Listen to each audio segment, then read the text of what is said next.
Hello everyone, welcome to our next webinar. Today we will talk about how to supercharge testing with Pest PHP. To be honest, I'm not an expert when it comes to Pest, but I started learning it. But that's also why I invited a real expert when it comes to pests. That's why together with me is Luke Downing. Luke, tell us a few words about yourself. Hello, and hello, everybody. I'm glad to be here. Yeah, I'm Luke, and I am, I wouldn't say an authority on testing, but I certainly talk about it a lot, especially when it comes to Laravel and PHP.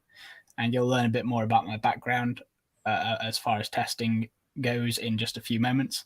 But yeah, hopefully today we can kind of get a few more people started on the road to testing and improve some developer lives.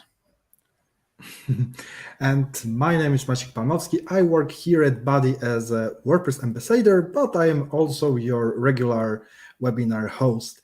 And also, I am one of those people who already started using Pest PHP because thanks to doing some dry runs with Luke, I decided to give it a try. And let me do a small spoiler alert. Pest looks really amazing. But before we start, there are some things I wanted to talk about. First of all, if you have any questions regarding this webinar, regarding past, don't forget to ask them in our comments. If you are watching us on YouTube or Facebook, just use the comments there and we will see them. And if time will let us, we'll try to answer them at the end of the webinar. Also, if you like our webinars, don't forget to subscribe to our YouTube channel. And in the end, we have a small surprise for you. So with this code, Buddy Loves Pest PHP, if you are a new Buddy user, you can get 20% of lifetime licenses on Buddy. You have time to use it until the 26th of March. And after the registration, just ping our support and use this phrase to get this deal. Okay, so I think that's it when it comes to all things other than past. Look, the stage is yours. Thank you very much. So yeah, just as we said before, I'm Luke Downing. You may have heard of me. I talked recently at Laracon online. So if you're into Laravel, you'll have seen me there. But this is supercharged testing with Pest PHP. And a couple of disclaimers here. Usually my pest talks are very much like advanced topics, how to use the complex features of pest. This is not that talk. This talk is intended for people who perhaps have never written a test, who don't know where to get started with automated testing or why they should start automated testing. And the hope is just to make you think a little bit more about why that is a good idea. And we will be looking obviously at pest. So if you've used something like PHP Unit before and you want to see how pest compares, then this talk will also be valuable for you as well. If you want to learn more about these kind of things, I talk about them a lot on my social channels. So on Twitter at Luke Downing19, GitHub Luke Raymond Downing, and my personal blog downing.tech. So be sure to check those out. And one last thing to say here is I have recently had a throat infection. So do excuse me if I have to take a quick break for some water partway through. Okay, there are three things you should know about me as a developer. The first is I'm an open source enthusiast. I love contributing to open source. You can see here just some of the things I've contributed to in the PHP community. And the reason I love open source so much is that it allows us to give back what we take from PHP, from Laravel, from the amazing things that we use every day to make money. And that is quite amazing. I didn't always have the confidence to contribute to open source, but testing gave me that confidence. And that's the reason I'm also a testing evangelist. You see, testing transformed me as a developer, really, which I'll tell you more about in just a moment. But if you do follow me on Twitter, you will see that I post a lot about testing.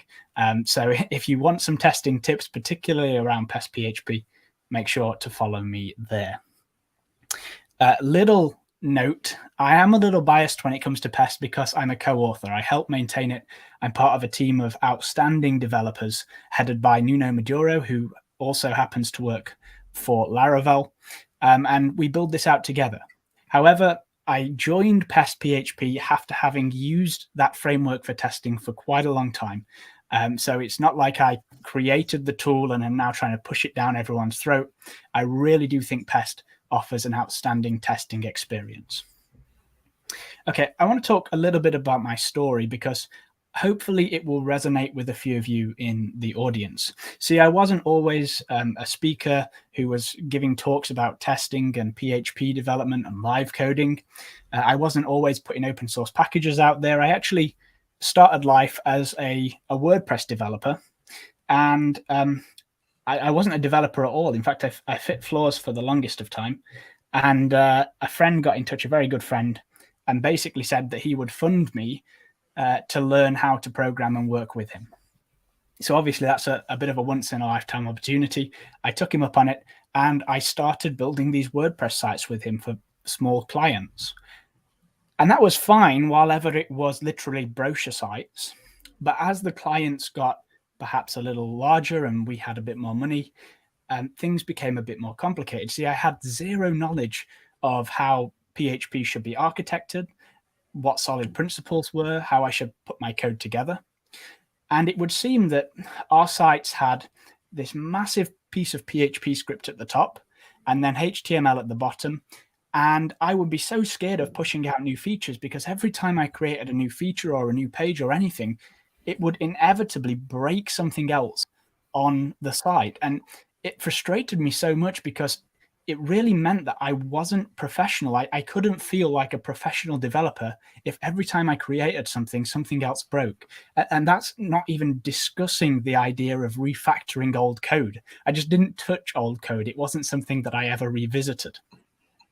So this left me feeling quite bad, but in all honesty, I sort of thought that architectural patterns were for people who had gone to university and done a full course on it. And so that really held me back for the longest of time. Now, eventually I decided to pick up this book, which was The Clean Coder by Robert Martin, and well worth a read. I sort of expected it to be just code example after code example, but it barely had any code examples in it. It was instead this handbook on professionalism. And the sentiment of the book that resonated with me was, if you cannot prove within a few moments that what you have written works and hasn't broken anything else in the application, then you can't really call yourself a professional developer. And that's exactly what I'd been feeling. But more than just say that, Robert offered a solution, and that was write tests. Now, this concept was really new to me. It blew my mind a little bit because I'd never even realized it was possible to write a test that would automatically check your code worked. You see, when we test manually, what do we usually do in the web field? Well, we go to a web browser and we type in a URL and we go to the URL and fill in a form manually and submit it and see if it works. But automated tests, I couldn't see how they'd be able to do that. Now, by the way, tooling like that does exist in the form of something like Cypress, but I'd never thought of tests in the way of perhaps I can just call my code directly and check that the output matches a series of expectations. Now, as soon as I'd grasped this idea, my life started changing rapidly. I tried to push it at work, and I was met by a little bit of resistance, but my boss was a very good friend. And so after pushing it for a while, we agreed that we would try it on one project.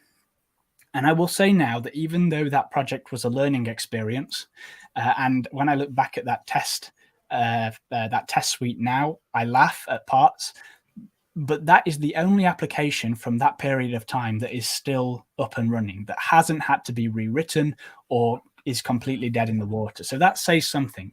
Testing saved that application, and it's still going strong to this day. From that point on, we wrote tests for everything.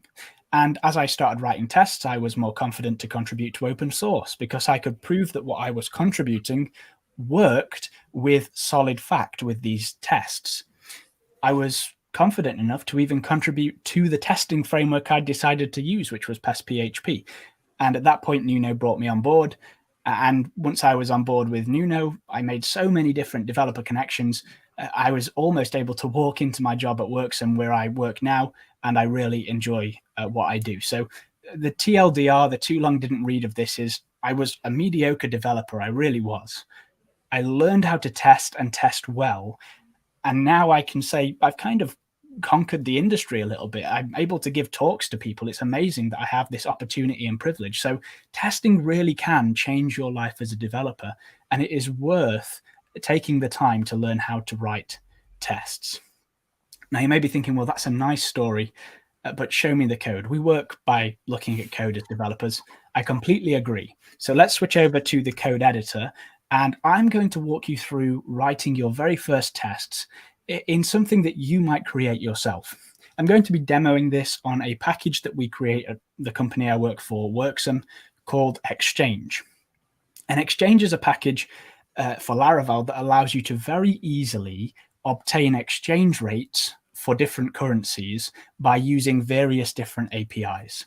So it's a bit of an abstraction layer upon different REST APIs. And I can show you how it works with an artisan command, which I've created.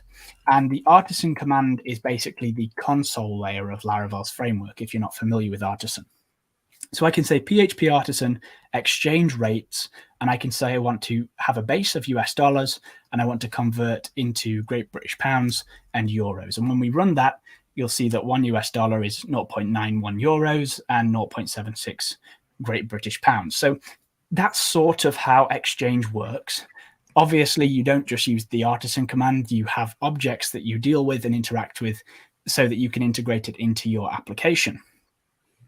Now, when you first start testing and you want to begin writing tests, my best, the best I can share with you is that you find the smallest possible thing to test, because that's also the easiest thing to test. And once you're comfortable with how a test is put together, then you start moving on to bigger things.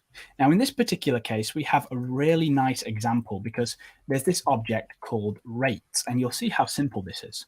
It's this PHP class that is passed a base currency, an array of rates, and basically a carbon interface, which is a wrapper around date time in PHP, with when this set of rates was retrieved. And then we just have a bunch of getters. Now, wouldn't it be nice if we could test and ensure that the base currency you pass in, for example, is the base currency that you receive in getBaseCurrency? Well, let's go ahead and install Pest into this Exchange project, and we'll be good to go from there. We can start writing our tests. So in my terminal, you can see I'm under the Exchange package, and I'm going to say composer require. I'll use the development flag because we don't need Pest in production. And I'll say Pest PHP /pest. And once that's installed, I'm ready to go. Now, in order to get us up and running quickly, Pest includes an initialize flag that we can use in order to create all of the files we'd need for Pest to run. And we can do that by calling vendor bin pest and passing the init flag. When we do that, you'll see that Pest goes ahead and creates a bunch of directories and files. I'll clear the terminal so that things are nice and easy to see on the screen, but you'll see we now have this tests directory. And inside there, we have an example test and this pest.php file.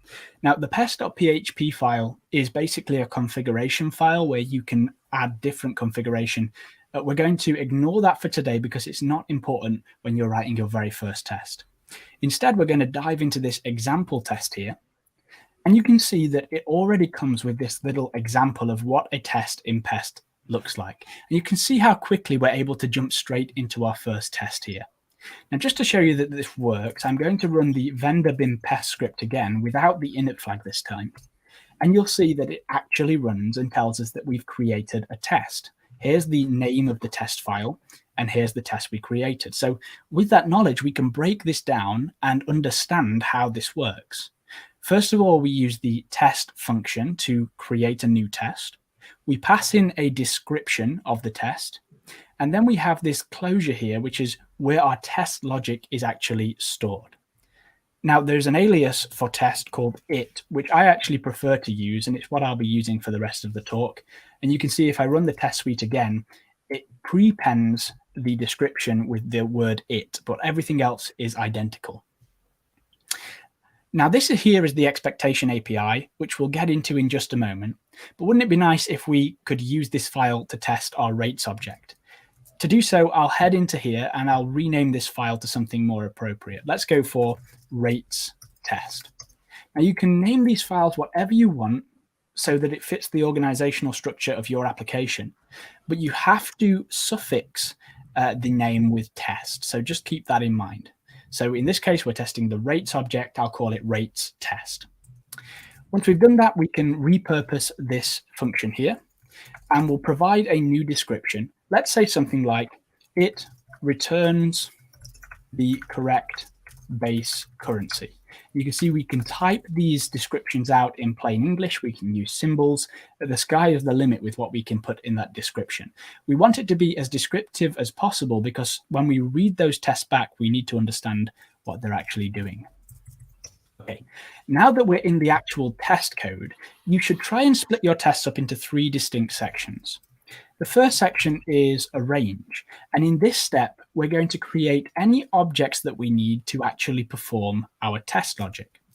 The second step will be our act step, and this is where we're going to actually call our application API. We're going to perform some action and retrieve the result. You could think of this as an input-output kind of step. And the final step is the assert step.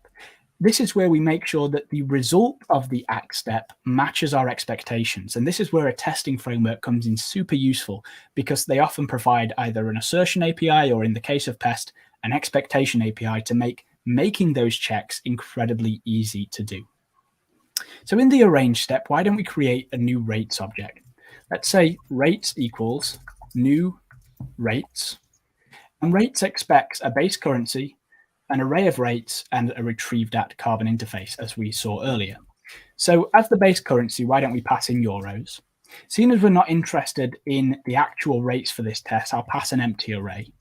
And as the final piece of this, I'll use the now function that Carbon provides just to say, use the current timestamp. Okay, now we need to act on this. And obviously, we want to retrieve the base currency so that we can assert that it is what is expected. So we're actually just going to call the rates API here. We'll say rates get base currency. And that's the act step out of the way. And this is what I'm talking about when I say do the smallest possible tests when you're first getting up and running. It's so obvious to understand what's going on here. We're not trying to get lost in the weeds or use tons of testing helpers. All we need to know is that we have a rates object and we want to call get base currency. Okay, now the assert step. In order to create an expectation in Pest, we just have to use the expect function that Pest provides, and we pass it whatever object or variable that we want to perform expectations on, in this case, base currency. Now, as you can see from autocomplete here, the expectation API has tons of options available that you can use to perform these checks. But in this case, we need a simple one, to be. And we'll pass in EUR there because obviously we expect the base currency to be whatever base currency was passed into the rates object. Now, if I run this test again, you can see that it passes, which means that everything is working correctly. And just to prove to you that that's the case, I'm going to go into this rates object. Now, let's suppose that you're doing a little bit of refactoring, a little bit of work, and you're doing some debugging in another part of the application. And just to help in your debugging, you decide to return a hard-coded string here, something like GBP. And then you completely forget to remove it, and you go back to doing whatever you were doing. Now, you may, especially if you're a small team, you may miss this, and it could cause a bug in production. Unlikely, but it has happened before. I promise you that. But if we have this test in place and we run it before we push anything to production, you will immediately see that there is a problem and that you need to solve it before you can go live. Pest will tell you exactly which test failed. So inside the rates test, it will be the it returns the correct base currency test. And it will tell you as well exactly which line of the test failed. And it will tell you why it failed. So it expected euros. So we said it expects euros here, but it actually received GBP. And obviously at this point, we'd realize, oh, silly me, I forgot to change that. We can head back into that file and remove that hard-coded return. run our tests again, everything's back to passing, and we have confidence that we can continue. Okay, with this in mind, let's go ahead and copy this test and do something quite similar for the getRates method. So it returns the correct rates. And we'll say retrieved rates equals rates, getRates. And obviously we'll want to actually pass some rates in here now. So why don't we say US dollars is equal to, let's say 0.9, and Great British Pounds is equal to something like 1.1. Okay, something nice and simple. Now we need to do our expectation on the retrieved rates instead. And obviously we're no longer expecting it to be the string euros. So we can use a different expectation here in order to assert that it is an array. And that is to be array. Simple as that. Now, when we run this again, you'll see that everything passes and we now have 2 tests. Also, note how fast these tests run, 0.02 seconds, 2 milliseconds. That is incredibly fast. And with unit tests specifically, they run so fast that you could test your entire application in a matter of seconds. Anyway, it would be nice if we could actually check not only was this an array, but also that it had 2 items in it. And that's quite easy too. We can use the toHaveCount expectation, and you'll see how we can chain it to the original expectation here. Let's say that it should have a count of 2 and run our tests again. Everything's still passing. And that works. I can show you if we have a count of 3 instead, you'll see that this fails. Okay, let's reverse it to 2. It'd be nice if we could be even more specific and say that the array contains US dollars and Great British Pounds. Well, again, the expectation API provides that functionality, and we can say that it has the keys of US dollars and Great British Pounds. And we'll run the tests again. You can see everything still passes. Now, one last thing. Wouldn't it be nice if we could assert that every item in the array that is returned is a float? Okay. Well, the expectation API actually helps us with that. And this is where Pest really starts to shine in its developer experience. See, we don't have to do any manual for each and check that each item is a float. Instead, we can make use of the each property of the expectation API. And we can say that each item in those retrieved rates is a float, just like that. And when we run this test again, you'll see that it still passes. So it's extremely easy in Pest to build these complex expectations that prove that your code works exactly as expected. Now, before we move on from testing rates and move to something a bit more complicated, I want to talk about this first test again. See, here we're hard coding euros. But what happens, for example, if we go into rates and here we hard code euros as the return type? Well, our tests will still pass, but we know that this is a bug in the code because we understand that the rates object shouldn't behave like this. So how can we make sure that this doesn't happen in our code base? Well, we can do that by making use of a dataset in Pest. And a dataset is a way to iterate over many different items using a single test. Now, in Pest, all we have to do that is chain the with method onto the end of our test function. And there are so many different methods that you can chain onto your test functions in Pest to add additional functionality that just increases the power of your test. Now, in with, all we have to do is pass the currencies that we want to test with. So let's say euros, let's say Great British Pounds, and let's say US dollars. Now, with that in place, we can actually expect a currency to be passed to the test function here. So let's say string currency, and then let's replace these hard-coded currencies here with the currency variable. And now when I run my tests again, they're going to fail because we hard-coded euros. But note that we now have 4 tests instead of the 2 that we had before. And if I head back into the rates class here and remove our hard-coded fail, and we rerun our tests again, you'll see they all pass. And you can see the test names that have been generated. It returns the correct base currency with US dollars, with Great British Pounds, and with euros. So very easily, very quickly, we can expand this to add more and more currencies that we want to test with. Now, it just so happens that in Exchange, I have this flat currency code provider class. And this returns an array of basically all the currencies that exist in the world. We use this elsewhere in the package. Wouldn't it be nice, though, if I could use this in order to very quickly reference all of these currency codes to be used in datasets? Well, I actually can, and we do that by using the dataset function that Pest makes available. So I can say dataset currencies, and we'll have a function here, and I'm going to return that flat currency code provider and the result of the all method. Once I've got that in place, I can remove this hard-coded array here, and I can just say, use the currencies dataset. And now when I run my tests again, you'll see we now have 170 tests. So just like that, we can very rapidly test against many different things with Pest PHP. And note as well that it only took 0.04 seconds, 4 milliseconds to run 170 tests. So if you're thinking that tests are slow, they are extremely fast, especially if you write them in a way that is efficient. Just like application code, you should put thought and time into how you structure your tests.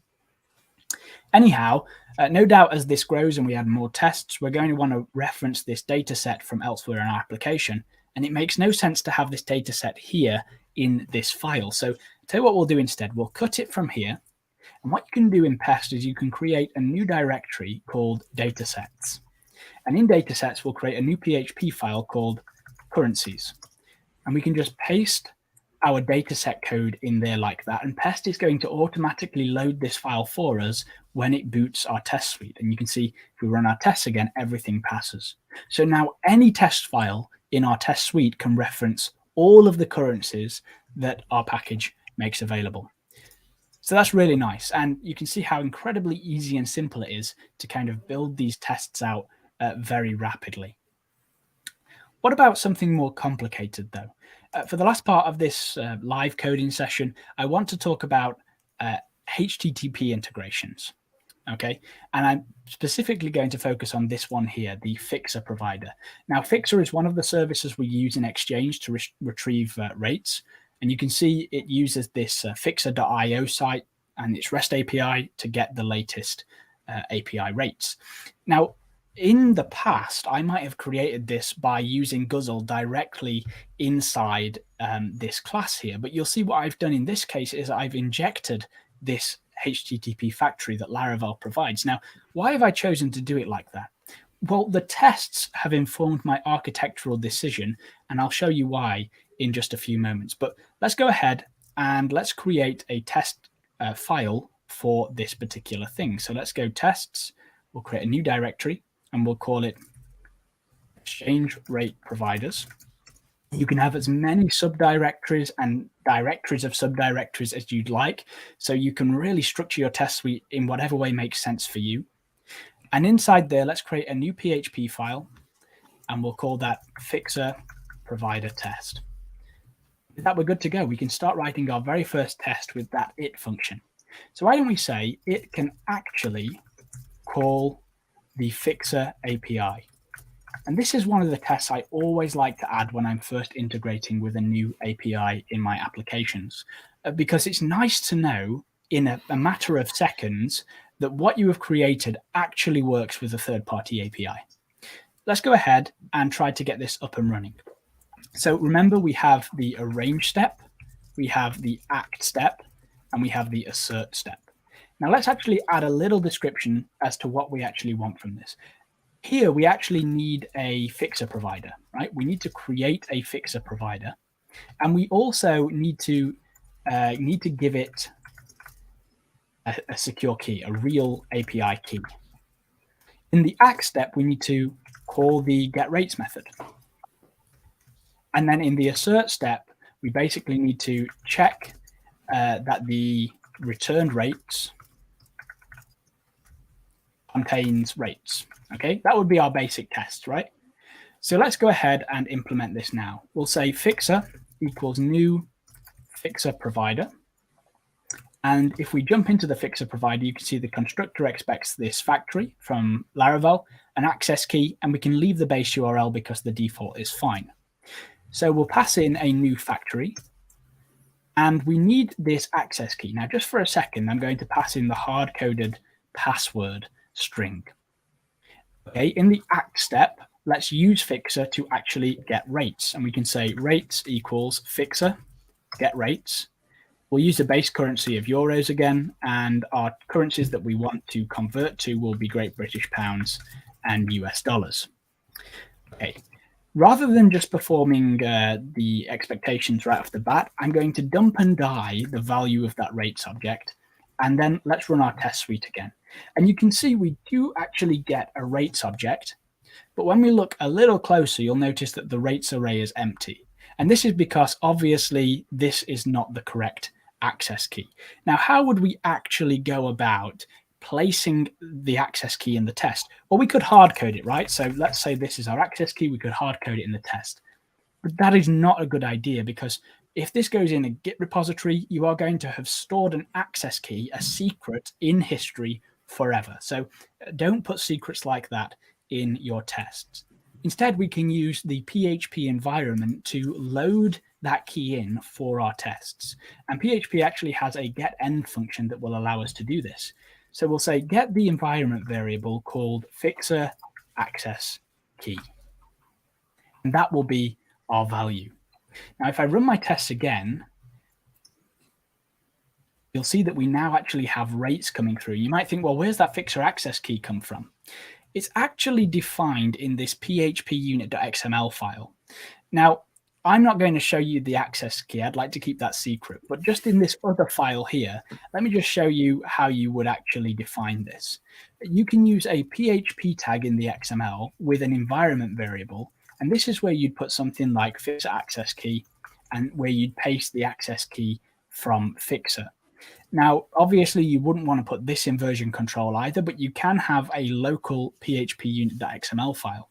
Alternatively, if you're using something like Buddy or something like GitHub to run actions, then you can actually inject environment variables in those scripts themselves, and you can store them securely on those various different platforms. So that's how that would work. Okay, let's jump back into the test. And let's start performing some actual expectations. So let's say we expect the rates, and I guess we probably want to test. I'll tell you what, let's do something a bit fun. Let's first of all check that it's actually an instance of the rates class. Okay, so make sure it's an instance of the rates class. Now, once we've done that, we probably want to check that the base currency is euros again, to make sure that the fixer provider is correctly passing that information to the rates object when it constructs it. Now, using higher order expectations in Pest, we can achieve this. See, not only are we able to call all of these expectation API methods, but we're able to call methods and properties on the rates object itself. So I can say, give me the base currency from that rates object and expect that to be euros. Now, when we run our test suite again, you'll see that we now have, it can actually call the fixer API and that it's passing. Note as well, the time's gone up to 0.66 seconds. That's quite an increase. And obviously that's because we're actually calling a HTTP API. No worries, we're going to sort that out in just a moment. Now, it would be nice as well just to check that it returned Great British pounds and US dollars. And again, once we've performed an expectation on something like get base currency, the scope will reset and allow us to call methods on the rates object again. So we can say, give me the rates and expect each to be a float. And if we run this again, you can see everything still passes. So now we're able to check basically that everything is as we'd expect once it's returned from the API. And we could even say something like not to be empty to make sure that there is actually items in that array. You'll see everything still passes. Okay, that's brilliant, but we don't want to call this test every time we run our test suite. And the reason is we could very quickly hit API limits, or we could be making changes to a sandbox environment that we really don't want to make all the time. It would be much nicer if we just call this in certain scenarios, say in continuous integration on GitHub or Buddy, and we don't call this locally. So how can we achieve that? Well, there are multiple ways, and I'll discuss two of my favorite ways now. Much like we could chain that with method onto the end of our test, we can also chain a skip method. And the skip method receives a Boolean as to whether or not it should be skipped. So in this case, we could say, well, if the fixer access key is equal to false, in other words, if it hasn't been defined, then skip this test with a message, and we'll say something like no fixer access key has been defined. Okay. Now, if I run the test again, you'll see, oh, excuse me, it seems I forgot a semicolon. If I run the tests again, you'll see that we still have 171 that are running, and that is obviously because I have a fixer access key defined. But if I jump into the project here and I just refactor and rename this to something like local.php unit.xml, and then I run the test suite again, you'll see we have this message that one of the tests was skipped. And sure enough, if I scroll up, here it is. We didn't actually run the it can call the fixer API test because no fixer access key was defined. So that's a really nice way to be able to very quickly skip tests based on conditions. Now, let's bring my local file back so I am able to call the API again. And let's just discuss another way that you could achieve this same thing. One really nice thing about Pest and PHP unit is that you can classify tests in groups. In this case, we can chain this group method and perhaps provide a string integration. It can be anything you want, but just something that tells you that this should only be run under certain circumstances. And then when we run vendor bin pest, we can actually ask it to exclude certain groups, in this case, integration. And when we run that again, even though I now have a fixer access key defined, you'll see that only 170 tests ran rather than 171. So that's a really nice way to kind of separate out things like this that call real APIs. Of course, we probably want a test that doesn't call the real API, but still checks that an API call would have been made. And thanks to the fact that we've written tests, we can structure our application, our package, our classes in such a way that they are easy to test. So why don't we create a second test here, and we'll call it makes a HTTP request to the correct endpoint. So in this case, we want to basically check that when this API request is made to Fixer, it is actually being sent to the Fixer URL, but we don't actually want to make the HTTP request. So let's first of all copy what we have here. And seeing as we don't actually want to make a real HTTP request anymore, I'm going to remove this and just pass in a hard-coded string password. Now, the thing I want you to focus on is this factory here. You see, the reason I injected this factory in is that the HTTP factory that comes with Laravel has some amazing methods built into it for testing and mocking requests. So I'll extract that from there, and we'll say that the client equals that factory. And then I'll pass that client in as an object. Now, what we can say here is we can ask the client to fake any request we want to. And all we do is we pass in this array, and as the key of the array, we pass in the URL we want to fake. Well, we're only making one request, so we'll just use the wildcard to say fake all requests. And as the value, I'm going to pass in the array that I want to it to return as the body of the response. And now I'm just going to fill it out with things that I know are on the real request from the Faker API. So for example, I know that there's a timestamp node, and we'll set that to be now sub a day, and we'll get the timestamp property. And then rates. And I know that the rates are in such a format that it's like euros, and that can be, say, 1. And then we'll have GBP, and that could be, say, 1.2, and then US dollars, and that could be like 0.8 or 0.9, okay? So that's how we set up faking. We now need to do the second stage, which is actually calling our API.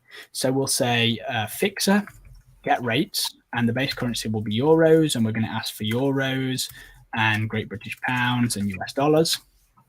Note that I'm not actually retrieving the value into a variable here, because we're going to use this client to assert that a HTTP request was made. So rather than using the expectation API here, we're using the methods available to us on this client object. So I'll say client assert sent, and the assert sent method receives a closure that receives the request that was sent. So illuminate HTTP client request. And we just have to return a Boolean from this that basically says whether or not it was the request that we expected. So we can say something like return string starts with haystack is going to be the request URL, and the value is going to be https://data.fixer.io/API/latest. And with that done, basically, if this request here, or if a HTTP request was never actually sent to Fixer, then this test will fail. So what I'll do now is I'll rerun it. Notice I'm excluding the integration group. And note that our tests ran in 5 milliseconds. And if I scroll up here, you can see that we actually have the test we've just written and it passed, but it ran in 5 milliseconds. So we can be confident that no real HTTP request was made. But you can see if I change this, for example, and run the tests again, we now have a failing test because basically nothing was actually sent to this URL here, which is obviously invalid. So you can see how powerful it is to be able to use objects like this factory in our tests. And if you're working with well-known frameworks and packages in your applications, they will provide testing tools that can really make your life easier in this regard. One last thing I'd like to check here is that the retrieve.timestamp is as expected. And I'm actually going to do this in the rates test again. So we're going to say it returns the retrieve.timestamp. Okay. And it's just one last thing I want to kind of illustrate when we're talking about these testing tools that are available to us. So once again, we'll create a rates object as we have done before. And you'll notice I'm passing now as the timestamp. We don't need anything in this array because that's not what we're testing in this case. So we'll keep our tests as slim as possible. I'm going to retrieve the rates, but obviously I don't want the rates. I want the retrieve.timestamp. Excuse me, if I can type. And then we want to start performing expectations. And really, the expectation is that the retrieve.timestamp is equal to now, because that's what we passed here, right? So basically, the retrieve.timestamp is equal to whatever we passed into our rates object. And that's going to return a Boolean, so we can say to be true. Now, you may expect this when you first get into testing. You may expect something like this to work. But if I run these tests again, you'll see that this test fails. And you can really be like trying to work out why this is happening. And you can be scratching your head for a couple of days if you don't know why this takes place. But the basic reason is that this takes time to run. Yes, very little time, but it still takes time to run. So by the time we get to this now function, from this now function, a few milliseconds or even microseconds have passed. And that means that these two instances are actually different. Now, this is where it makes sense to go and check out the testing capabilities for the different packages and frameworks that you're using. In the case of Carbon, it actually provides this set test now method where we can basically freeze time in place based on whatever value we pass to it. So we're going to say that any time now is called in this test, it actually returns this value here. And now if we run our tests again, you'll see they all pass. So just a little bit of something there to get you thinking about some of the pitfalls you may fall into when you first start with your testing. Okay, that's really all I want to cover as far as live coding is concerned. I hope that you enjoyed kind of seeing how that was put together. But before we leave the code editor, I want to answer a question, and that is why PHP, Pest PHP, and not PHP Unit. And I'll say this now, I really love PHP Unit. It is an outstanding testing framework. And in fact, Pest is built on top of PHP Unit. So without PHP Unit, Pest wouldn't exist. But I used to use PHP Unit exclusively, and I moved to Pest for a couple of reasons. I just want to show you why. Let's say we wanted to write this exact same test in PHP Unit. Now, you can actually run PHP Unit tests using Pest. You don't have to do anything different. So if you have an existing test suite, it's incredibly easy to get going. But if I wanted to write this in PHP unit, first of all, I need to provide a namespace. So I've got that to think about.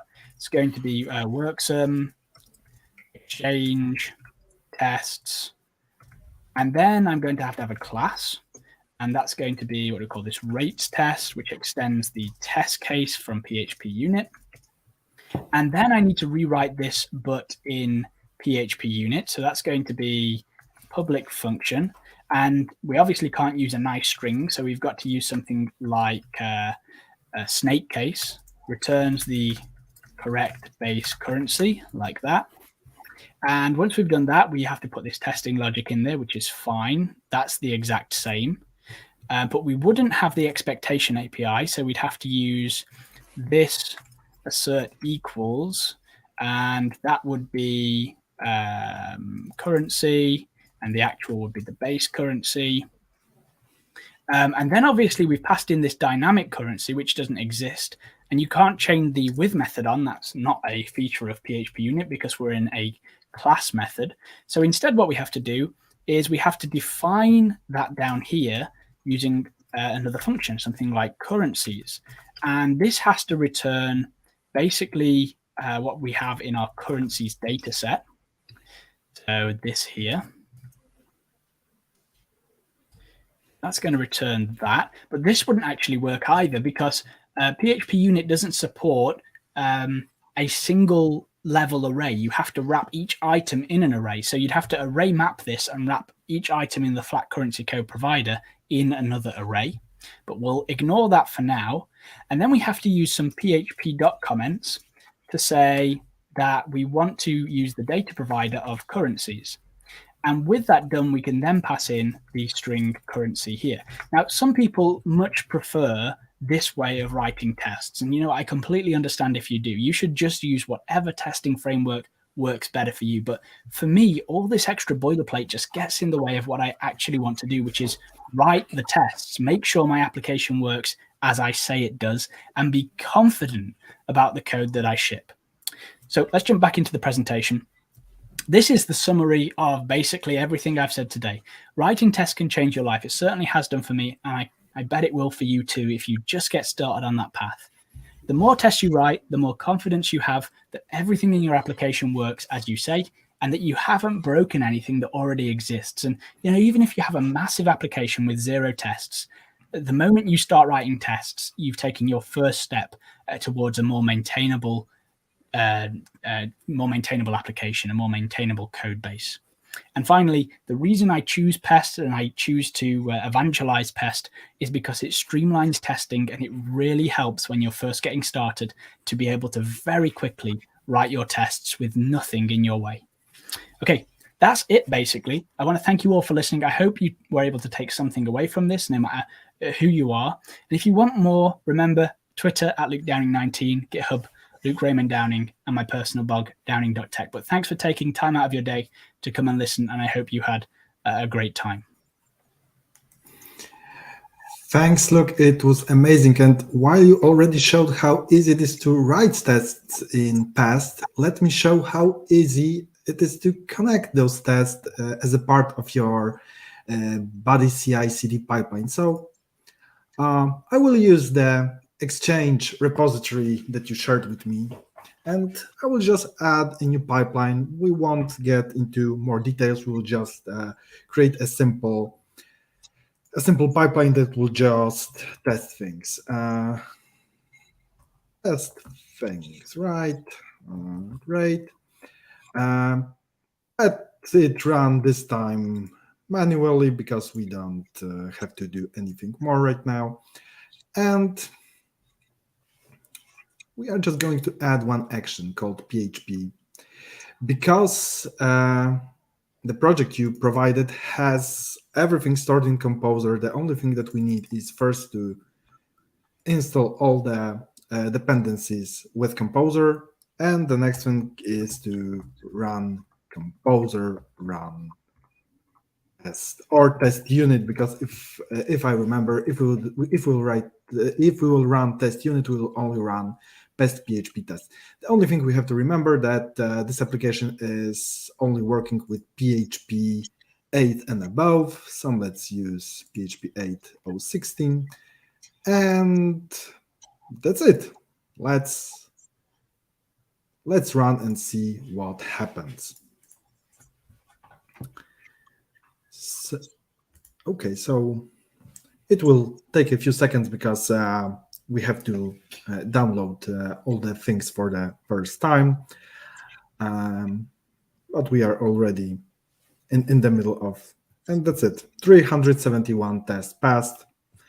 And thanks to using such action, we can, of course, we should have it as a part of our bigger pipeline. We should run them on each pull request. And thanks to this, we will be constantly sure that our code is working. And yeah, like you saw, it's really easy to connect Pest together with Buddy. Okay, so before we will go to the Q&A section, we started a poll at the beginning of this webinar. We asked, is the project you are currently working on has unit test? So 61% people said that yes, they have unit test, and 39 probably just came here to see how Pest PHP works to add them to their project. So I hope that the statistic will rise to the yes answer. And let's go now with the Q&A section, because we have few questions already. So let's start with Stefan asked, are there tips for real unit tests without database in Laravel? Yep. My simple answer to this is, if you're testing with Eloquent, as in if your tests actually are using Eloquent or the database facade, then it's a feature test anyway, because you're literally testing the database. So unless you're going to go all the way kind of down the line of repositories that you switch out, and you're using custom objects or arrays for those database entities, which I really don't recommend. It's a lot of extra work for basically very little value. Just use Laravel's testing capabilities to make those feature tests, and use unit tests for the things that don't require things like a database. And by doing that, you'll save yourselves a lot of hassle and time. Next question we have from Alexander. What is the proper way to unit feature test a job? So this is another kind of answer that's similar, which is use a feature test for a job. And the reason I say that is, you may not think it, but a job is actually an input-output class. And what I mean by that is it's an outer layer of the application. So you think about it like a controller. Well, we think of that as an input-output class. We test that using feature tests. And that's because a user interacts with the controller. An artisan command we use feature tests for because it's interacted with by a user. Now, a job, you might think, well, a user doesn't interact with it, but the kernel or the scheduled task or whatever you're using to run your jobs in the background, that is interacting with it. It interacts directly with that job. So in a way, a job is an input-output class. So what you can actually do is you can use Laravel's feature testing to make it easy to get those tests up and running. And then you can use the dispatch sync method on that job to be able to very quickly test that the job does exactly what you'd expect. So you can run the job using dispatch sync in your test, and then you can make assertions after that, maybe to check if the database has been updated correctly or if a HTTP request was sent correctly. And by doing that, your life will be very easy. Next question is from Mia. Implementing Pest PHP in legacy source. Yeah, so this is perhaps one of the biggest challenges, because it can be overwhelming when you first start having to put tests into a big project, something that already exists. But the fact of the matter is, it's still possible. And the way I do this is to try and write tests that are the most bang for your buck. So perhaps using, for example, if you're using Laravel, create some feature tests that test the most important routes in your application. And then once you've done that, you can work your way down. So if you're using legacy or creating legacy applications, kind of do the opposite of what we've done today and start at the feature level. And then once you've got confidence that it works, you can start refactoring the code and making it more testable so that you can add those lower level unit tests a little further down the line. And that's how I would go about, and in fact have gone about writing tests for legacy source code. And here we have with 5,000 tests, how would Pest performance compare to PHP unit? Well, as I said in the talk, Pest is built on top of PHP unit.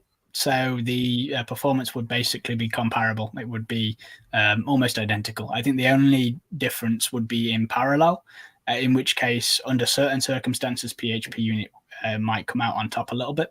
But the time it takes you to write the tests in the first place might make you change your mind there. And as I say, once you've got 5,000 tests, if that's really the bottleneck, then come back to me on it. But I really don't think it will be.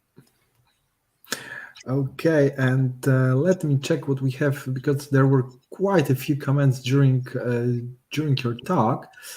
And someone asked, aren't you supposed to mock the fixer API or at least the responses?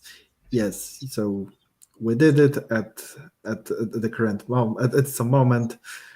But if John is right that if we would try to ping the API constantly, it would lead to really bad experience. Here we have also an interesting question. It was about storing all the secrets. What about using env.testing file? Yep, so you can do that. That's fine. The only thing is that usually .env.testing would go in your source code, as in it would go into the Git repository. So the only thing I would say there is avoid putting secrets in there. But what you could do, or what I tend to do, is have the base in something like .env.testing. And then I have my local .env where I would obviously load in my secrets. So just keep in mind that anything, the basic of this is anything that goes into your source repository, your Git repository, shouldn't contain any form of secrets, and you should have a local file that contains those secrets that isn't shared with anybody else. And here is also a question: does Buddy have any actions specifically for PHP tests with Pest? Like I showed, yes, you just have to use PHP action and use Pest as a composer dependency. With this, you can always just install all the things at once using Composer and run them. This is also the best method to do with PHP unit, or like with everything. Try to have all your libraries connected to the project. This is one of the reasons why I'm not a fan of any global approaches, because probably your project will differ in some way, and those global ways will cause some errors. And Nate asked a very interesting question. I think that any plans or examples for integration tests? And to be honest, I'm thinking of it that we should just start planning another webinar soon. This time we would focus on the integration tests. What do you think? Yeah, that'd be cool. I mean, you probably noticed when the Envy tests ran that there were a lot more tests that ran there than we actually programmed. So if you go to the actual Exchange, it's not Envy Exchange, sorry. If you go to the actual Exchange source code, then there are some examples of integration tests in that source code that you can check out. Yes, and the last thing, it's Nuno was together with us, so great having you. Okay, so look, thank you for everything. Like I said at the beginning, you also got me interested into Pest. I really love the syntax. It's so small. You really can just concentrate on what is happening inside of the test rather than all this fluff around it.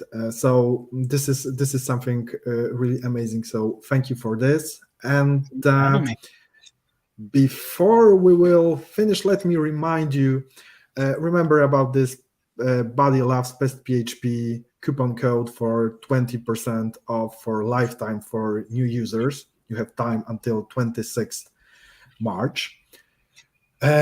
Also, in 2 weeks, we will have Greg Ziółkowski, and we will show you how to automate Gutenberg block development in WordPress projects. So if you are into into working with WordPress blocks, this should be something really interesting for you. Also, don't forget to subscribe to our meetup group if you want to be on top of what we are planning, what our next webinar. So join us there. You will be informed about every new webinar that is happening. And again, remember about subscribing to our YouTube channel. You will be able to watch many cool webinars like this one about Pest PHP. So thank you everyone for watching. It was a pleasure to meet you, Luke, and have a nice day, everyone. Bye. Take care.